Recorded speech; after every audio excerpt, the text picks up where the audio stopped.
መንፈስ ቅዱስ አሃዱ አምላክ አሜን።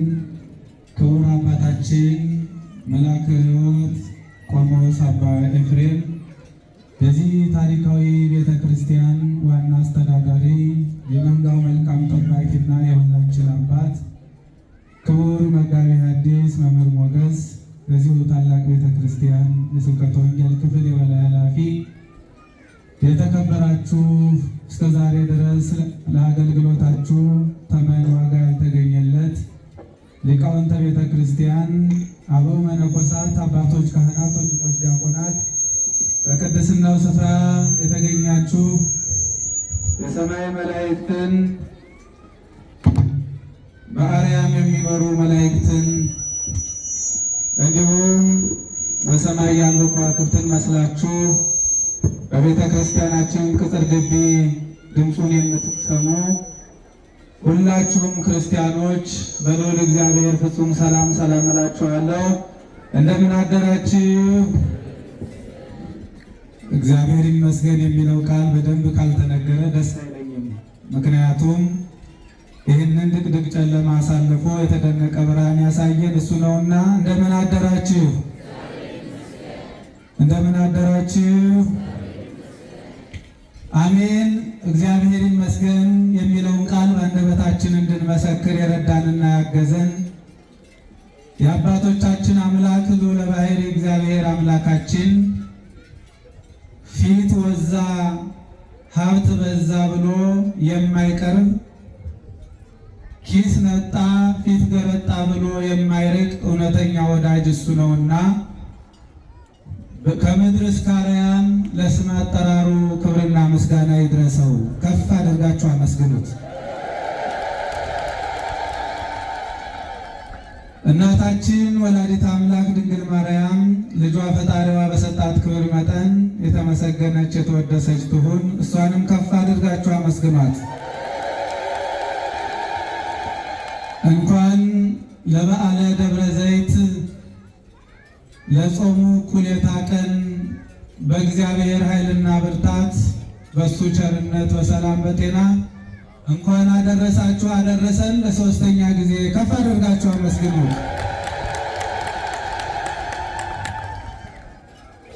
እስመ ተስፋሁ ለዓለም ምጽአቶ ለወልደ እግዚአብሔር፣ የዓለም ተስፋው የእግዚአብሔር መምጣት ነው። የቅዱስ ጳውሎስ መልእክት ወደ ሮሜ ሰዎች ምዕራፍ 8 ቁጥር 19 ላይ እስመ ተስፋሁ ለዓለም ምጽአቶ ለወልደ እግዚአብሔር፣ የሰው ተስፋው የዓለም ተስፋው የጌታ መምጣት ነው ይላል። ይህንን ቃል ውድ ክርስቲያኖች በሕሊናችሁ ሰሌዳ ላይ ጻፉት። ዛሬ እንደሚታወቀው ከተሳቱ ንዑሳት በዓላት አንዱ የሆነው በዓለ ደብረ ዘይት ጌታችን መድኃኒታችን ኢየሱስ ክርስቶስ በምድር ላይ ከተጠመቀ በኋላ 3 ዓመት ከ3 ወር የምስራቹን ወንጌል ሲያስተምር በአብዛኛው ወንጌላዊ ሉቃስ እንደነገረን የሚቀመጥበት የሚያድርበት ቦታ በአብዛኛው ደብረ ዘይት ተራራ ነው ይላል። መዓልተ ይሜህር በምኩራብ ወሌሊተ ይበይት ውስተ ደብረ ዘይት ዘስሙ ኤሌዎን፣ ቀን ቀን በምኩራብ ያስተምራል፣ ይመክራል፣ ይገስጻል።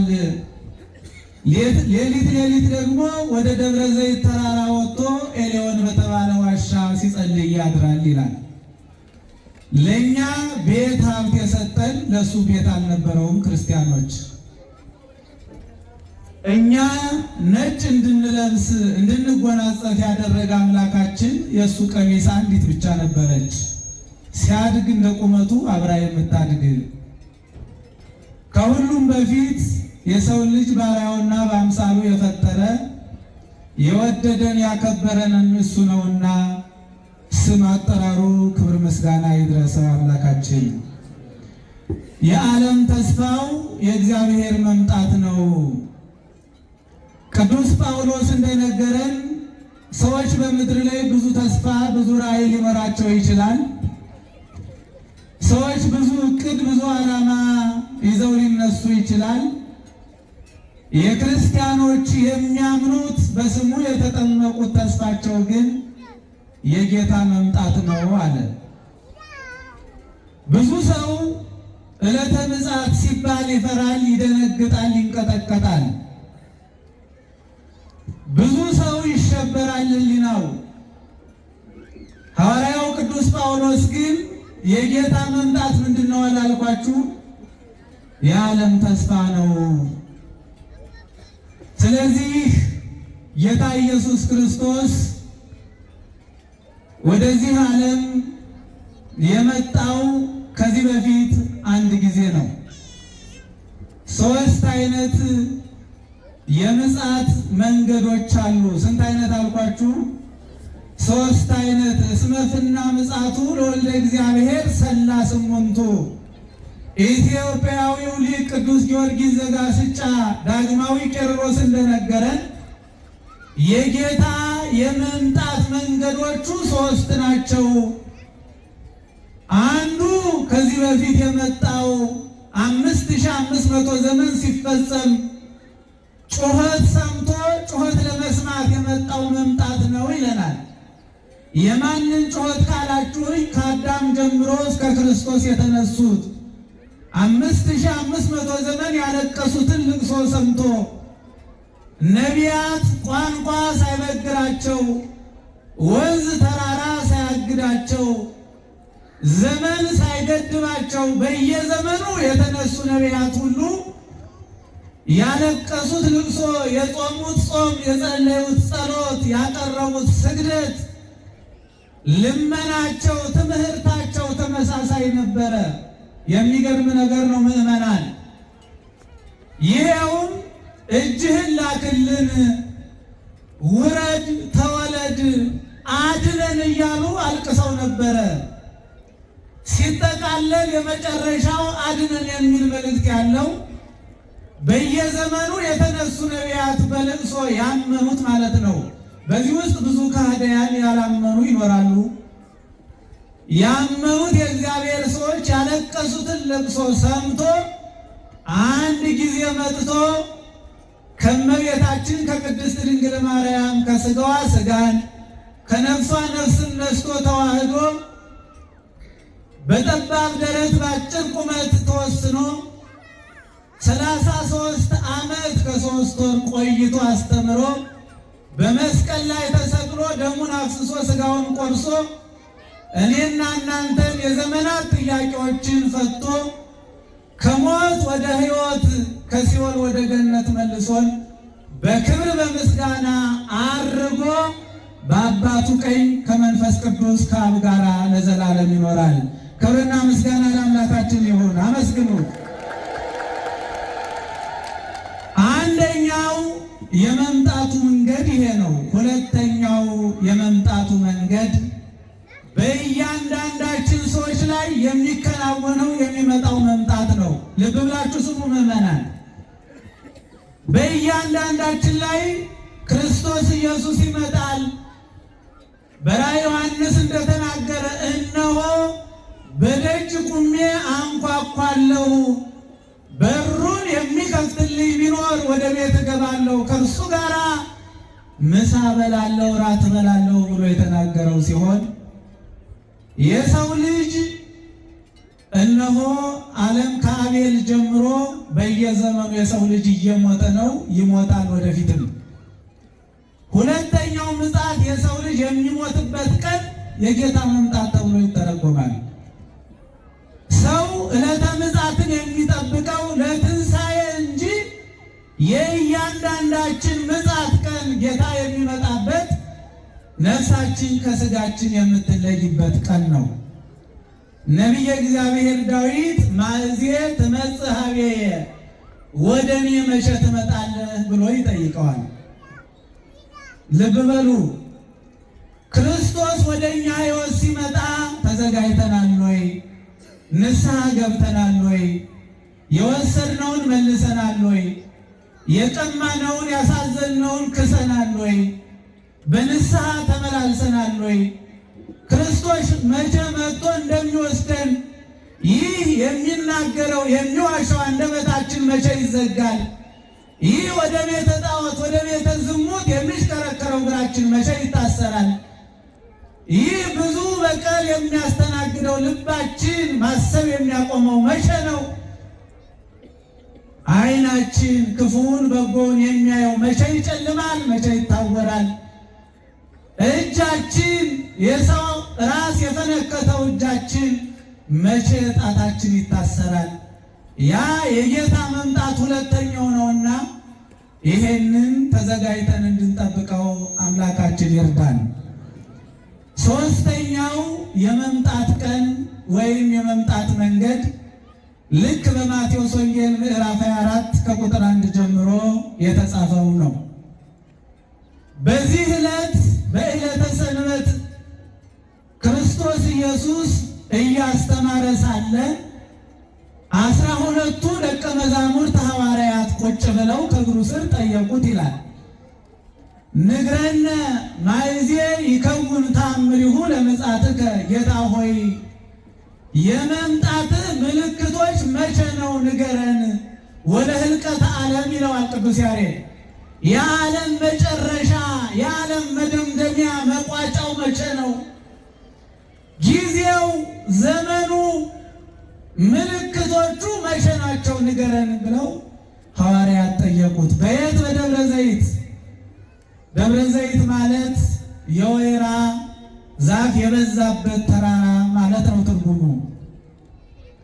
በኢየሩሳሌም በእስራኤል ሀገር የሚገኝ ጌታችን መድኃኒታችን ኢየሱስ ክርስቶስ ያስተማረበት የኖረበት ታላላቅ ምስጢራት የተፈጸሙበት የጸሎት ሥርዓት የተከናወነበት ሐዋርያት ብዙ ምስጢራትን የተረዱበት ታላቅ ቦታ ነው።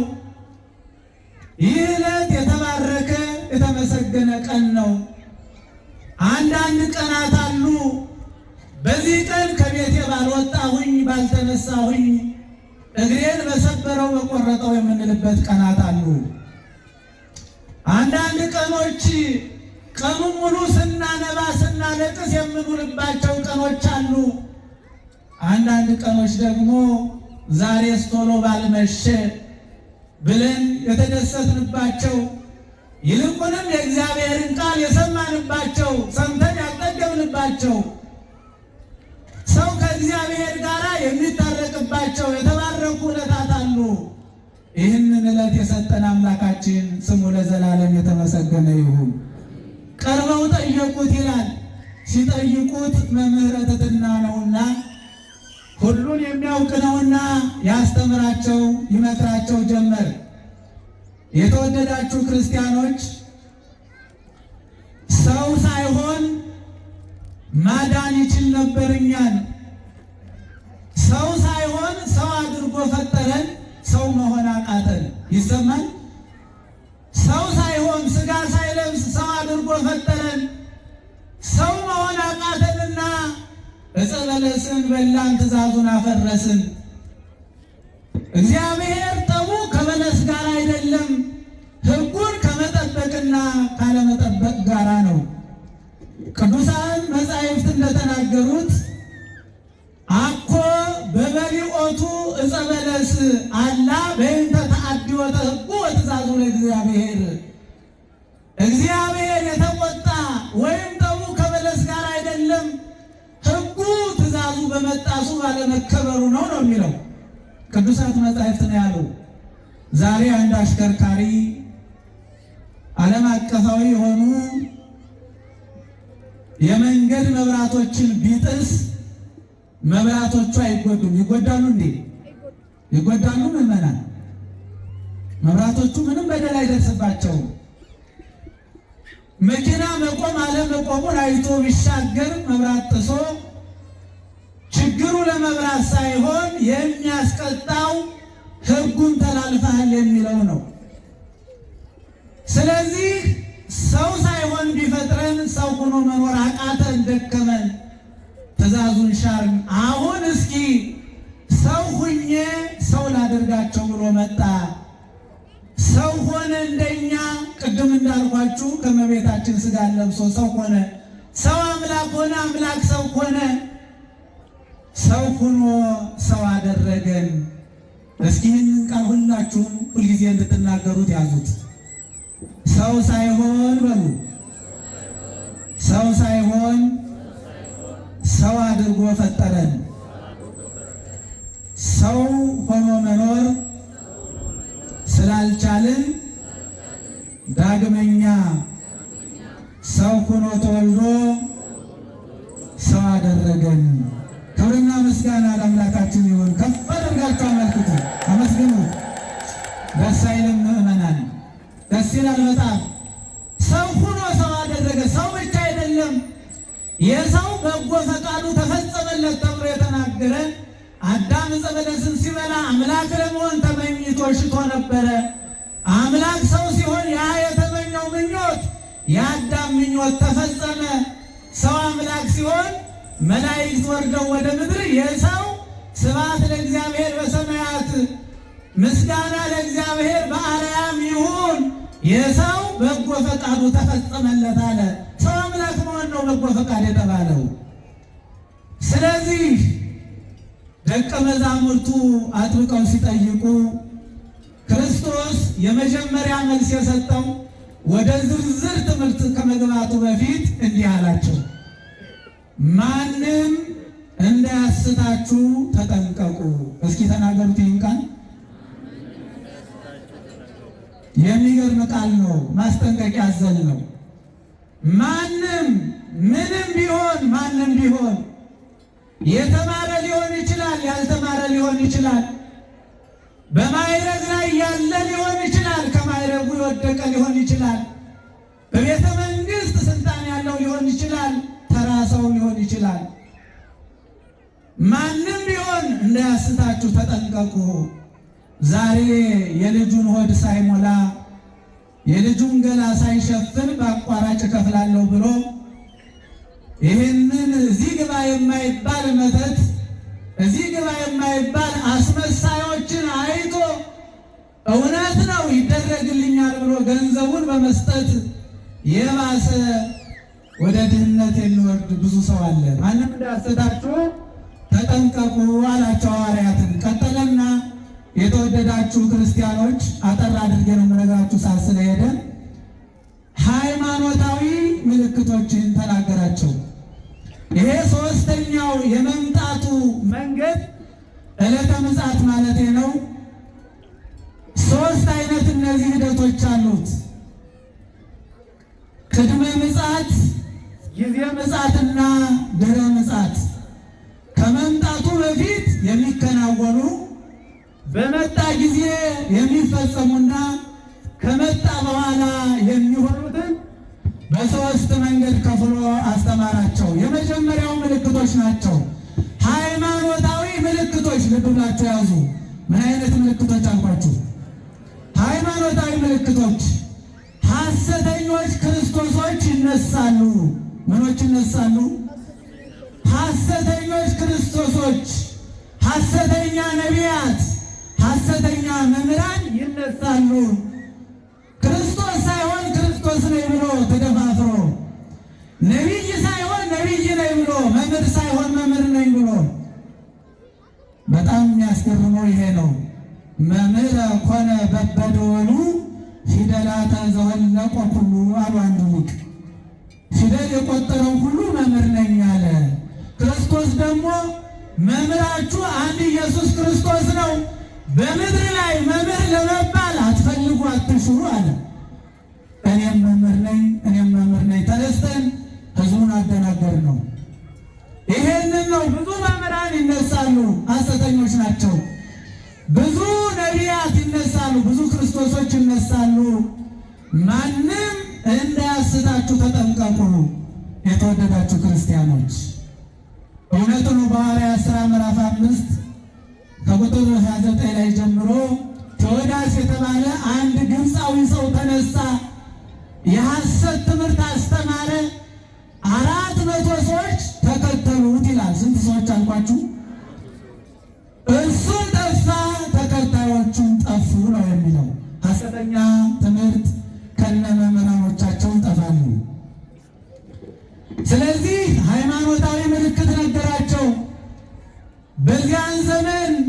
የመምጣቴ ጊዜ ከመድረሱ በፊት ሐሰተኛ መምህራን፣ ሐሰተኛ ነቢያት፣ ዛሬ ከተማውን የሞላው ሐሰተኛ ነቢያት ነው። እግዚአብሔር ልቡናቸውን ይመልስልን። አሜን በሉ። እውነት ለመናገር ጾም እየተጾመ ስግደት እየተሰገደ እንኳ ለመናገር ይከብዳል። 24 ሰዓት ጮማ እየተቆረጠ ተገለጠልኝ አምላክ ማለት ማሾፍ ነው። ሕዝብን ማሰናከል ነው። ምዕመናን አትሞኙ፣ በጊዜያዊ ነገር አትታለሉ። በሚያልፍ ነገር የማያልፈውን ክርስቶስን አትቀይሩት። መከራው ያልፋል፣ ረሃቡ ያልፋል፣ ችግሩ ያልፋል። የማያልፍ እግዚአብሔር ስላለን በዚህ ደስ ይበላችሁ። ክብርና ምስጋና ለአምላካችሁ። አመስግኑት። እሺ ከጀመራችሁ አይቀር። ይሄ ነው የመጀመሪያው ምልክት፣ ሃይማኖታዊ ምልክት።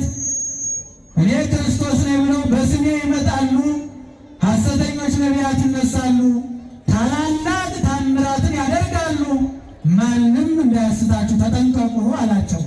ቀጠለና ፖለቲካዊ ምልክት ነገራቸው። ምን አይነት ምልክት? ፖለቲካዊ ምልክት እንዲገባን ነው እንጂ ፖለቲካዊ ያልኩት ለእኛ እንዲረዳን ነው። ይሄውም እንዲህ ይላል፣ የጦርንም ወሬ ትሰማላችሁ፣ መንግስት በመንግስት ላይ ይነሳል። ልብ ብላችሁ ስሙ። የጦርን ወሬ ትሰማላችሁ። ይሄ ፖለቲካዊ ምክንያት ምልክት ነው። መንግስት በመንግስት ላይ አሁን ወደ ዓለም ስትወጡ፣ ወደ ሰፈር ስትወጡ የገሌ ሀገር ከገሌ ጋር ጦርነት፣ እንዲያውም ለኑሮ ውድነት የነገሌ ሀገር ጦርነት ነው ተብሎ ተቀምጧል። በዚያም ስትሰሙ ሀገሪቱ ከሀገሪቷ ጋራ፣ መንግስት ከመንግስት ጋራ የድሃ ልጆች እየወደቁ እያለቁ፣ እናቶች ያለ ልጆች እየቀሩ፣ ያውም የባለ ሀብቱ በተንደላቀቀ ቦታ ላይ እየተማረ እያደገ የድሃ ልጁ የጥይት አረር እየጨረሰው የሚገኝ ይሄ ዕለቱ የደረሰ እስኪመስል ድረስ ይሄ ይሆናል፣ ይሄ ይፈጸማል አላቸው። ምን አይነት ምልክት ነው አልኳችሁ? ምዕመናን ንገሩኝ እንጂ የተማርን አይደል? ፖለቲካዊ ምልክት ነው። ቀጠለና ማህበራዊ ምልክት ነገራቸው። ለሐዋርያት ነው ክርስቶስ።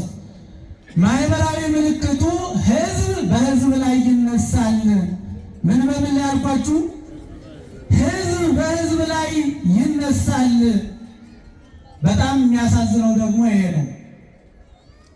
ከአንዲት ሀገር በአንዱ ህዝብ አንድ ቋንቋ ሌላ ቋንቋ በሚናገረው ላይ በአርአያው በአምሳሉ በተፈጠሩ በአንዲት ቤተ ክርስቲያን በሚያስቀድሱ አንድ እምነት፣ አንድ ጥምቀት፣ አንድ ጌታ በሚያምኑት እርስ በርስ በመከፋፈል ይነሳሳል። ይሄ ማብራራት አይጠበቅብኝም፣ ታውቁታላችሁ። የሰፈራችን የቤታችን ችግር ነው።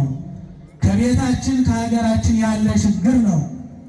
የገሌ ቋንቋ ተናጋሪ ነው ተብሎ የሚገፋ የሚወድቅ የደረስንበት ነው። እግዚአብሔር አምላካችን ምሕረቱን ይላክልን፣ ለሀገራችን፣ ለወገናችን፣ ለሕዝባችን ጤንነቱን ይላክልን፣ አይምሯችን ይመልስልን።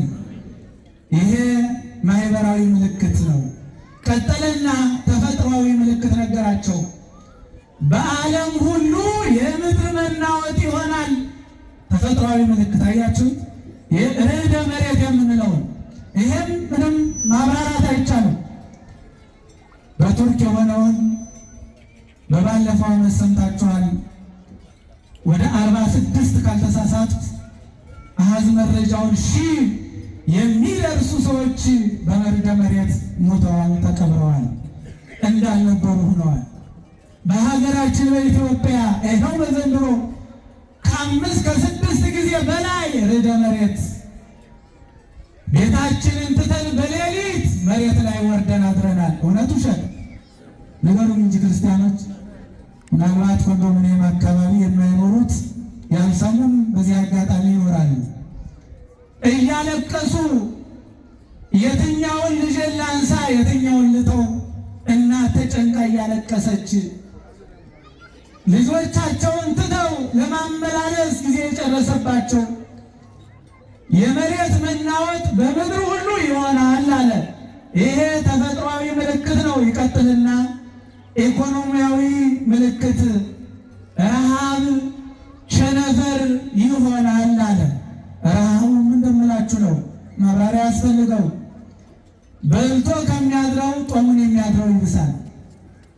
አንዲት ቦታ ሻይ ልጠጣ ብላችሁ ወጣ ካላችሁ እርዳታ የሚጠይቀው የሰው ብዛት ብዙ ነው። ምናልባት እንዲህ አይነት ወሬ የማይፈለግበት ዘመን ሊሆን ይችላል። ግን እውነታውን በአውደ ምሕረት ስለቆምን መመስከር ግዴታ ነው። የሰው ልጅ አንድ ጊዜ የሚበላው አጥቷል።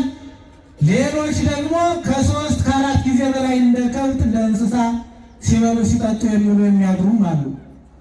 እግዚአብሔር አምላካችን ማስተዋሉን ያድለን። የመጨረሻው ፍቅር ትቀዘቅዛለች አላቸው። ትቀዘቅዛለች ማለት ትጠፋለች ማለት ነው። ፍቅር የለም። በዚህ በትንቢቱ እንደተነገረው ሰላም ሰላም ይባባላሉ፣ ወአልቦ ሰላም፣ ሰላም ግን የላቸውም። አሁን እግዚአብሔር ምስክሬ ነው። ሁላችሁም ለምትወዱት ሰው በጸሎት ጊዜ እገሌን ጠብቅልኝ፣ እገሌን እርዳልኝ ብላችሁ ታውቃላችሁ? ትዝ ይላችኋል? እንደው ተውት፣ ወዳጅም ይቅር። ወንዶች ለሚስቶቻችሁ፣ ሚስቶች ለባሎቻችሁ ትጸለያላችሁ? ትጸለያላችሁ? መልሱልኝ እስኪ። የምትጸልዩ? አዎ እንጸለያለን። በሰላም አውለህ አስገባልኝ፣ መጠራቴ በሱ ነው፣ መከበሬ በሱ ነው፣ የእሱ ክብርም እኔ ነኝ፣ ሁለታችንን ጠብቅን። እንደውም አንድ ሰው ስነ ምግባር ያላት ሚስት እድሜን ታስረዝማለች፣ ቤተ እግዚአብሔር ሄዳ ስለምትጸልይ ነው። የተወደዳችሁ ክርስቲያኖች ፍቅር ጠፍቷል። በአንደበታችን ደህና አደርክ እንባባላለን፣ ውስጣችን ግን እገሌን ቢደፋው ቢገለው እንመኛለን። ይሄንን እግዚአብሔር አንደበታችን ያስተካክልልን። ይሄ ከመምጣቱ በፊት የሚከናወኑ ቅድመ ምጽአት ምልክቶችን ነገራቸው። በዚህ አላለቅም። እንዲህ ይላል። በዚያን ጊዜ ነው የሚለው በዚሁ በማቴዎስ ወንጌል ምዕራፍ 24 ከቁጥር 40 ላይ በዚያን ዘመን በዚያን ጊዜ 2 ሰዎች በእርሻ ይሆናሉ፣ አንዱ ይወሰዳል፣ አንዱ ይቀራል። ልብ ብላችሁ ስሙ። 2 ሰዎች በምን ይሆናሉ አለ? በእርሻ ይሆናሉ፣ አንዱ ይወሰዳል፣ አንዱ ይቀራል። እርሻ የተባለው ትርጉሙ ይህ ዓለም ነው። ወገራይቱኒ ዓለሙቱ ቅዱስ ያሬድ። እርሻ የተባለው ዓለም ነው። እኛ ሰዎች በዓለም እንኖራለን። አንዱ ይወሰዳል፣ አንዱ ይቀራል። እውነት ነው። ከመንገደኞች መካከል አንዱ ወደዛ ይወሰዳል፣ አንዱ ይቀራል። ከባልና ከሚስት መካከል አንዱ ይሞታል፣ አንዱ ይቀራል። የቀራው ሚስቴ ወይም ባሌ ሲሄድ እኔም ሀጅ ነኝ ብሎ ንስሐ አይገባም። ይልቁንም ለዝሙት ተመቸኝ፣ የምወደው የማፈቅረው ሰው ነበረኝ፣ ተመቸኝ እንኳን ሞተ የሚል ሰው አለ። እግዚአብሔር አምላካችን አረ እንዲህ አይነት ሀሳብን ከልቡናችን ያጥፋልን። አሜን በሉ ክርስቲያኖች። መቼም እውነት ሲነገር ደስ ይላል። ለእኛ ቢከፋንም ነፍሳችን ትወደዋለች። 2 ሰዎች የተባልን እኛ ነን። አንዱ ይወሰዳል፣ አንዱ ይቀራል። ለንስሐ እንድንዘጋጅ አምላካችን ይፍቀድልን። ሌላም ትርጉም አለው፣ ጊዜ ስለሚፈጅ ነው። ሁለተኛ ከዚሁ ቁጥር 41 ላይ 2 ሴቶች በወፍጮ ይፈጫሉ። 2 ምኖች አልኳችሁ?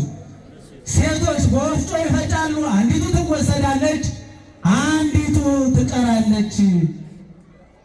ወፍጮ የተባሉ ይሄ እሳተ ገሞራ ሰው ሰራሽን አይደለም። እግዚአብሔር የሰራቸው የሚያደቅ የሚያላምጥ ወደ ሆድ የሚልክ የላይና የታችን ጥርሳችን ወይም የነዳያን ጥርስ ነው ይላል በትርጓሜ። ማይረጽ ዘይቤ አስናነ ነዳያንም ሙንቱ። የሚገርም እኮ ነው። የነዳያን ጥርስ ነው። በአንዲት ወፍጮ ይፈጫሉ ነው የሚለው። አንዲት ወፍጮ የተባለች የሚበሉት ነዳያናቸው አንድ ዳቦ ለ2 ተካፍለው ማደራቸውን ነው የሚናገረው። የረሃቡን ጽናት ተመልከቱት። ምእመናን እየሰማችሁ ነው? ግን አልደከማችሁም? ስለዚህ በአንዲት ወፍጮ የተባለች ወፍጮ የተባለው ጥርስ ነው። አንዲት የተባለች አንድ ዳቦ ለሁለት ለሶስት ለአራት ተካፍለው ጦም ከማደር ይሻላል ብለው የሚኖሩ ነዳያን ናቸው ይላል። ይቀጥልና በዚያን ዘመን በዚያ ወራት በኋላ ፀሐይ ይጨልማል፣ ጨረቃ ብርሃኗን አትሰጥም፣ ከዋክብት ከሰማይ ይወድቃሉ፣ የሰማይ ኃይላት ይናወጣሉ ይላል ከቁጥር 30 ላይ የማቴዎስ ወንጌል ምዕራፍ 24 ከቁጥር 30። ይቀጥልና ሌላ ምልክት አሌሎሙ ለእርጉዞችና ለሚያጠቡ ሰዎች ወዮላቸው። ለማንና ለማን? እንዴ ድምጻችሁ አይሰማም ወይስ ደክሟቸዋል? ለማንና ለማን? እስኪ በዚህ ደግሞ ለማንና ለማን? ለእርጉዞችና ለሚያጠቡ። አሁን ሁላችሁም ትዝ ያሎቻችሁ ሴቶቻችሁ ናቸው።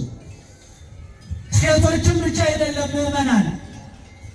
በዚያን ዘመን ለሚያጠቡ ለእርጉዞች ወዮላቸው ሲባል ከባሏ ጸንሳ ለምትወልደው ልጅ አይደለም። ነገርን በሐልዮ በሐሳብ ጸንሰው ተንኮልን በነቢብ ወልደው ጥላቻን በገቢር በስራ ለሚያሳድጉ ነገር ላረገዙ ቂም በቀል ለወለዱ ለሚያሳድጉ ለወንዶችም ለሴቶችም እርጉዞች ወዮላቸው ነው። ለተንኮለኞች ለነገረኞች ነው። እገሌ እንዲህ አድርጓል፣ በዚህ ዘመን እገሌ እገሌን ሕዝብ እንዲህ አድርጓል፣ የተዛባ ታሪክ በማስተላለፍ እውነተኛ ያልሆነ ታሪክ በመናገር ለልጆች ቂም በማውረስ ነገር ጸንሰው ለሚወልዱ ወልደው ለሚያሳድጉ በነገር ላረገዙ ለነገረኞች ወዮላቸው አለ። ማን ነው የተናገረ? መድኃኔዓለም ክርስቶስ ነው፣ እኔ አይደለሁም። ይቀጥላል። ይሄ ከመምጣቱ በፊት የሚፈጸሙ ምክንያቶች ናቸው። ቀጥሎ በመጣ ጊዜ እንመልከት። ልጨርስ፣ አንድ ቀርቶኛል። በጣም የነገረ ምጽአቱ ሰፊ ነው። በብዙ ሊቃውንት በብዙ አይነት መንገድ ይነገራል። ከመጣ በኋላ እንዴት ይመጣል? ክርስቶስ ነው። ክርስቶስ እንዴት ነው የሚመጣው? መምጣቱ እውነት ነው፣ መጻሕፍት ነግረውናል። ይህንን ዓለም ማየት በቂ ነው፣ ሰውን ማየት በቂ ነው። መጻሕፍት አሁን የምነግራችሁ ነው። ዓለምን ማየት የምላችሁ ጦርነቱ በጦርነቱ የሚሞቱ የሚራቡ የሚቸገሩ የሚፈናቀሉ የሚሰደዱትን ማየት በራሱ ጌታ መምጣቱን ያሳያል። የሰው ልጅም መጽሐፍ ነውና ትናንት የነበረው ዛሬ እንዳልነበር ሲሆን ወደ ክርስቶስ ሲሄድ ሲቀበር የጌታን መምጣት ይናገራል። ሦስቱ መጽሐፎች በደንብ ተከታተሏቸው። አንደኛው መጽሐፍ ቅዱስ፣ ሁለተኛው የሰው ልጅ፣ ሦስተኛው ይህ ዓለም። ይህን ካያችሁ በቂ ነው።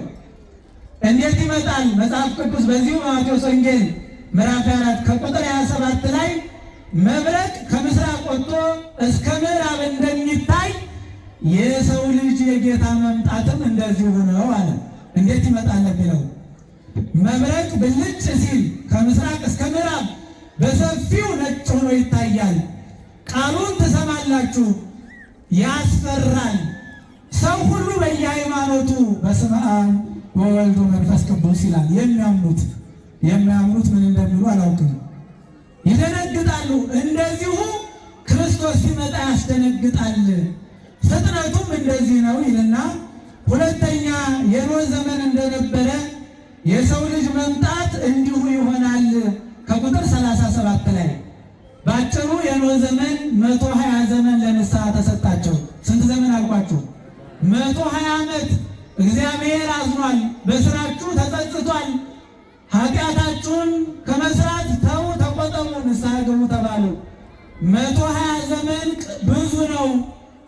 የአንድ ሰው እድሜ ብቻ አይደለም። ያን ጊዜ ብዙ ዘመን 900 ያህል ይኖር ስለነበረ ገና ነው ሲሉ ሲበሉ ሲጠጡ በዝሙት ሲወድቁ ሲጨፍሩ 120 ዘመን አለቀ።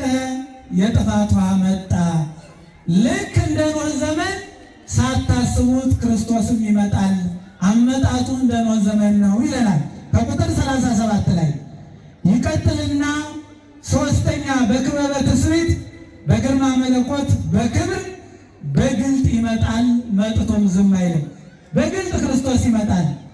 ልክ ሥጋ ለብሶ ሐዋርያት አብረው እንደተቀመጡ እንዳዩት እንደዳሰሱት በግልጥ ሥጋ ለብሶ የለበሰውን ሥጋ ይዞ እንዳረገ ተመልሶ በክብር ይመጣል፣ በግልጥ ይመጣል። ነቢየ እግዚአብሔር ዳዊት በመዝሙር 49 ከቁጥር 2 እና 3 ላይ እግዚአብሔርሰ ገሃደ ይመጽእ አምላክነ ኢያረምም፣ እግዚአብሔር በግልጥ ይመጣል መጥቶም ዝም አይልም። እሳት ይነድድ ቅድሜሁ፣ በፊቱ እሳት ይነዳል ማለት ፍርዱን ነው። በቀኝና በግራ መቆም ስላለ በግልጥ እግዚአብሔር ይመጣል። ልብ በሉ፣ መጻሕፍት ይመሰክራሉ። ሌላው እግዚአብሔር በፈጣን ደመና ክርስቶስ ኢየሱስ ከእናቱ ጋር ይመጣል። ከማን ጋር አልኳችሁ? ይኸው መጽሐፍ ቅዱስ ነው። እንዲህ ይላል፣ የምድር ወገኖች ሁሉ ዋይ ዋይ ይላሉ፣ የሰው ልጅንም በኃይልና በብዙ ክብር በሰማይ ደመና ሲመጣ ያዩታል። ይህችን ደመና ቅዱስ ያሬድ አንቲ ዘበአማን ደመና እንተ አስተርአይኪ ለነ ማየ ዝናም፣ እውነተኛውን ዝናም ያየንብሽ እውነተኛ ደመና አንቺ ነሽ ብሏታል። ዝናም ያዘለች ደመና፣ ዝናም ልጇ መድኃኔዓለም ክርስቶስ፣ ደመናም እመቤታችን ናት። ከእናቱ ጋር ለፍርድ ይመጣል። ሌላው ከአእላፍ መላእክት ጋር ይመጣል። አመ ይመጽእ ንጉሠ ስብሐት ምስለ አእላፍ መላእክቲሁ፣ ከመላእክት ጋር ይመጣል። እንዲህ ሆኖ ከመጣ በኋላ ልብ ብላችሁ ስሙ። አሁን አመጣጡን የነገርኳችሁ ከመጣ በኋላ የማቴዎስ ወንጌል ምዕራፍ 24 ከቁጥር 35 ላይ ሰማይ ወምድር ያልፍ፣ ሰማይ ከምድር ጋር ያልፋል ተብሎ ይተረጎማል። ወጋራ ሲሆን ምስክሩ ይሄ ነው። ወይም ሰማይና ምድር ያልፋሉ፣ ሰማይ ከምድር ጋር ያልፋል፣ የእግዚአብሔር ቃል ግን አያልፍም፣ ቃሌ አያልፍም አለ። እሱ እኮ ነው የተናገረው። ስለዚህ የሚያልፍ ዓለም ላይ ነው ያለን። ነገ እንደምንኖር ሁነን ኃጢአት አንስራ፣ አንዘናጋ። የምንሞት ሞትን የተሸከምን ሰዎች ነን። ሕያዋን አንምሰል። ሰውን አንበድል፣ ሰውን አናሳዝን፣ ሰውን አናስለቅስ። ጎረቤታሞችን በነገር አንለያያቸው። ያላሉትን እንዲህ አለ ብለን ጓደኞችን አንለያይ። የተወደዳችሁ ክርስቲያኖች፣ ክርስቶስ ከመጣ በኋላ በእርሻ ያለ ማድረግ ያለብንን ነው። በእርሻ መካከል ያለ ይላል ልብሱን ይወስድ ዘንድ ወደ ኋላው አይመለስ። ከቁጥር 18 ላይ ለምን መሰላችሁ? በእርሻ ቅድም እርሻ ዓለም ነው ብያችኋለሁ። ልብሱን ሊወስድ አይመለስ። ልብስ የተባለ ሥጋ ነው። ወደ ኋላ አይመለስ ማለት ለሥጋችሁ ብላችሁ ሃይማኖታችሁን አትካዱ፣ ለጣዖታት አትስገዱ፣ እንደ አሕዛብ አትሁኑ፣ እንደ እሪያ አትሁኑ። ለሥጋችሁ በአቋራጭ ለመክበር ብላችሁ ጣዖት አታምልኩ። ቤት ይኖረኛል ብላችሁ አትዋሹ። መኪና ነዳለሁ ብላችሁ የሌላችሁን ለማግኘት ድንግልናችሁን አታጥፉ። የእግዚአብሔር መልእክት ነው። እየሰማችሁ ነው? በእርሻ ያለ ወደ ኋላ ልብሴን ልጨምር ብሎ አይመለስ። ጥንቃቄ ነው። ይቀጥልና በጣም የሚገርም ቃል ነው። በሰገነትም ላይ ያለ በቤቱ ያለውን ሊወስድ አይውረድ። ሰገነት ከፍ ያለ ቦታ ነው፣ ከምድር ከፍ ያለ። ሰገነት የተባለ ልቡናችን ነው፣ ሃይማኖታችን ነው። ወደ ታች ወደ መሬት አይውረድ ማለት ሃይማኖትን የሚያስጥል ነገር አትከተሉ ማለት ነው ትርጉሙ። ይቀጥልና ያን ጊዜ እነሆ በእልፍኝ ነው ቢሏችሁ አትመኑ፣ ያንን ግን እወቁ። ባለቤት ከሌሊት በየትኛው ክፍል ሌባ እንደሚመጣ ቢያውቅ ኑሮ በነቃ ቤቱንም ሊቆፍር ባልተወም ነበር። ከቁጥር 43 ላይ ስለዚህ እናንተ ደግሞ ተዘጋጅታችሁ ኑሩ፣ የሰው ልጅ በማታስቡበት ሰዓት ይመጣልና። የመጨረሻው ሐሳቤ ነው። አያችሁት? ተዘጋጅታችሁ ኑሩ መደምደሚያ ነው። በምን እንዘጋጅ። ንስሐ በመግባት ሥጋውን ደሙን በመቀበል አካላዊ ዝግጅት ትሕትናን በመላበስ የምሞት ሰው ነኝ ትሑት ነኝ ብሎ አንገትን ዝቅ አድርጎ መኖር። መንፈሳዊ ዝግጅት መጾም፣ መጸለይ፣ ማስቀደስ፣ መሰበክ፣ በተግባር መኖር። ምን አይነት ዝግጅት እንዘጋጅ ካላችሁኝ ዝግጅቱ ይሄ ነው። ሌላ ዝግጅት አይደለም። ጦር ማዘጋጀት አይደለም። ይርበኛል ይጠማኛል ብሎ መጨነቅ አይደለም። ስለሱማ አዕዋፋትን የሚመግብ አምላክ እሱ ይመግበናል። ባሪያው በአምሳሉ ፈጥሮናል። እሱ ያውቃል ብለን ሃይማኖታችን እንድናስገዛ አምላካችን ይፍቀድልን። የማያልፉ 5 ነገሮች አሉ። ከዕለታት መካከል እሁድ ወይም ዕለተ ሰንበት፣ ዕለተ ክርስቲያን አታልፍም። የሰው ልጅና ቅዱሳን መላእክት አያልፉም። 3 ገነት ሲኦል ያልፋሉ። በገነት ቦታ መንግሥተ ሰማያት፣ በሲኦል ቦታ ገሃነመ እሳት ይከፈታሉ። ጌታችን ሲመጣ እነሆ በቀኝና በግራ ምድር በ3 ቃላት ትጠራለች። በ3 አዋጅ ቅዱስ እግዚአብሔር፣ ቅዱስ ኃያል፣ ቅዱስ ሕያው ዘኢይመውት የሚለውን ሲነገር ሁላችንም ዛሬ ቁመን ያላስቀደስን በውዴታ ያልሰማነውን ያን ጊዜ እንሰማለን። ከዚህ በኋላ እነሆ ምድር አደራዋን ትመልሳለች። የሞቱ ሰዎች ሁሉ በእግዚአብሔር ትእዛዝ ቆፋሪ ሳይመደብ በእግዚአብሔር ቃል ብቻ አደራዋን ትመልሳለች። ነፍስና ስጋችን ይመለስና ጽድቅ የሰራን ንስሐ የገባን ሥጋውን ደሙን የተቀበል ነጭ ለብሰን መላእክቱን መስለን ከፀሐይ 7 እጅ አብርተን ከመባረክት 7 እጅ አስፈርተን በቀኙ እንቆማለን። ሥጋው ደሙን ያልተቀበል ንስሐ ያልገባን የሰረቅነውን የቀማነውን ያልተናገር ንስሐ ያልተቀበል እንደ ቁራ ተቁረን በግራ እንቆማለን። በግራ ከመቆም እግዚአብሔር ይጠብቀን። በመጨረሻ ጌታ ኢየሱስ ክርስቶስ እንዲህ የሚል ቃል ይነገራል።